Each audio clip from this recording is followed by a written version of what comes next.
Welcome to The Explainer. Hey, if you're a freelance designer, I want you to listen up. Do you ever feel like your skills are getting better and better, but your bank account just isn't keeping up? Well, today we're going to fix that. We're going to break down exactly how you can stop undercharging and finally start earning what you're really worth. So let's just dive right in with a question that probably hits pretty close to home. Your work is getting cleaner, you're more efficient, you're delivering amazing results, but that number on your invoice, it's stuck. It kind of feels like you're being punished for being good at your job, right? Well, the good news is you're not stuck. There is a way out. Okay, look at this. This slide gets right to the heart of the problem. You can have two designers both producing the exact same quality of work. One of them charges $300 and the other one, $3,000. And you know what? Clients are happy to pay both prices. So what's the difference? It's not about talent. It's because one is seen as a simple cost, while the other is positioned as an investment in a real solution. And that brings us to the most important two words we're going to talk about today: perceived value. This is the secret ingredient, really. Your price has way less to do with your raw skill or how many hours you clock, and everything to do with the story you tell and the confidence you project. This is the key that's going to unlock those higher rates for you. All right, so here's our game plan. We're going to walk through 4 major shifts you need to make. First, we'll talk about what you're selling, then how you price it. After that, we'll get into how clients perceive you. And finally, we'll look at how to structure your business to make it all stick. So, part 1, sell outcomes, not deliverables. This is all about changing your focus from the thing you're making to the result that thing is going to create for your client. You know, I love this quote because it's so true. Think about it. Nobody ever jolts awake at 3 a.m. in a panic thinking, oh my gosh, I need a JPEG file right now. The logo, the website, all of that stuff is just a means to an end. It's a tool to get something else they want way more. So what are they actually buying? They're buying credibility in a crowded market. They're buying more customers walking through the door. They're buying real, measurable business growth. And more than anything, they're buying the trust that turns a casual browser into a loyal customer. The minute you start talking about your work in these terms, you stop selling a simple commodity and you start selling a transformation. And you know the fastest way to build that kind of trust? It's to specialize. Look, a generalist designer who says, I can design anything for anyone, just sounds replaceable. But a designer who says, I build high-converting websites for e-commerce brands, well, now you sound like an expert. You remove the client's doubt, and doubt is the #1 reason clients try to negotiate on price. So, this whole idea of selling the impact of your work leads us right into our second big shift: pricing for value, not for time. This is how we're going to break free from the biggest trap in freelance design: billing by the hour. I mean, just think about how backward hourly billing really is. The better you get, the faster you work, which means the less you earn for the same project. It actually punishes you for your own expertise. But when you switch to project-based pricing, you flip that script completely. You're rewarded for the final result, not how long it took to get there. And let's be honest, the result is what the client actually cares about anyway. Now, here's a little psychological hack for you: tiered pricing.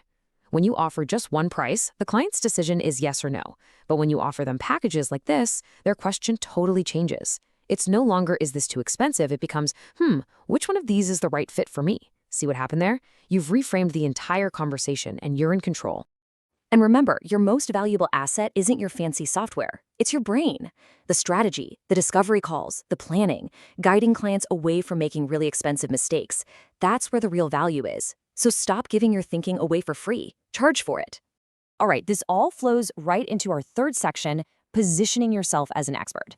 Because let's face it, what you can charge is directly connected to how your clients see you.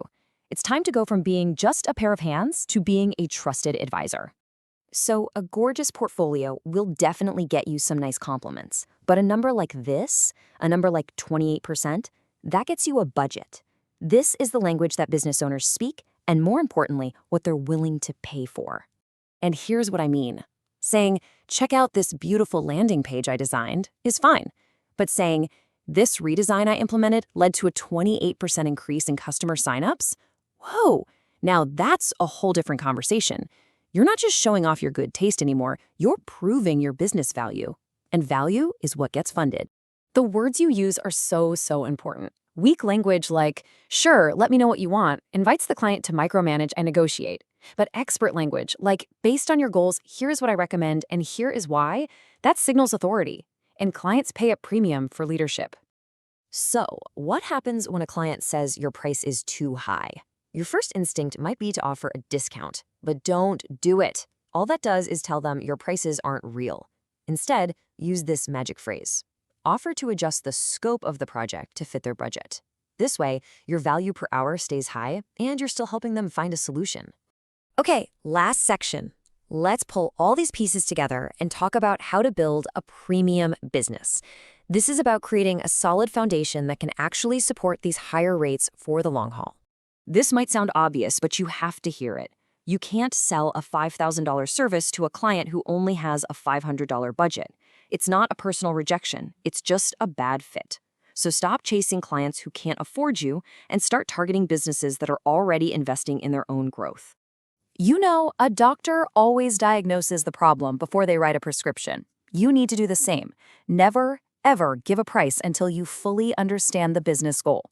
Asking these kinds of questions upfront not only makes you look like a pro, it also gives you all the information you need to craft a proposal that's based on value, not just hours.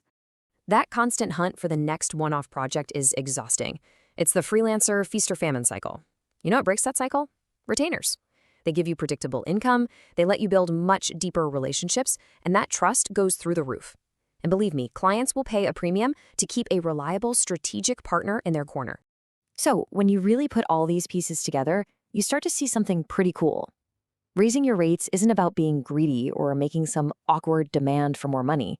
It's just the natural, logical outcome of communicating your true value, choosing to work with the right clients, and focusing your energy on solving real, meaningful problems for them. And that really brings us to the one question you need to ask yourself. Are you a vendor, someone who just gets a task list and executes it, or are you a strategic partner, someone who actively helps a business grow? Because the answer to that question right there is what will define your income and, frankly, your entire career.